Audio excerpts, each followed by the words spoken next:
River Campus is known for its focus of the arts. Yet, within the Cultural Arts Center and just to the left, the Crisp Museum merges art and history into one.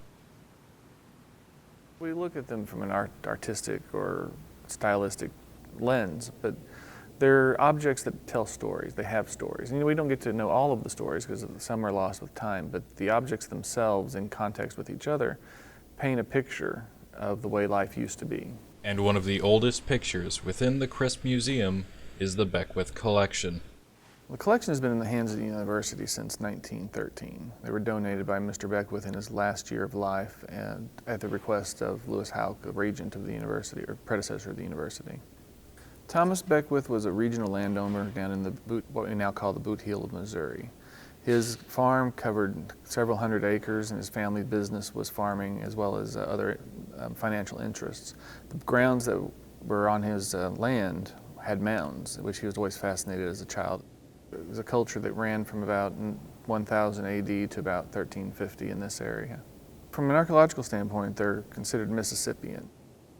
In his later years, as his retirement and his farm was much recessed, failing, he took to digging on the mounds that he had been fascinated with as a child. And so he would go out with his work crew and then he would have them dig holes to find pottery.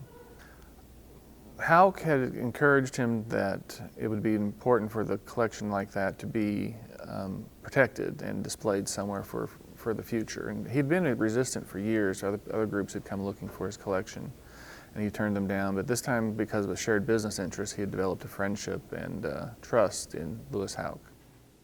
Well, we maintain the collection since its arrival, and then we host a lecture annually in his name, the Beckwith Memorial Lecture. But the collection itself, it has climate-controlled air around it now, earthquake-resistant housing, so there's mounts that hold it in place if there's a small minor earthquake. And then there's archival storage in the back for the pieces that are not on display. Usually I enjoy going to the Art Museum in St. Louis, Missouri, and what really stood out to me at the Crisp Museum was the Beckwith collection, all the pottery that they had from many, many years ago. And it's wonderful that we can come there, enjoy the wonderful artwork, being the pottery itself, and that it's still being preserved to this day is beyond imaginable.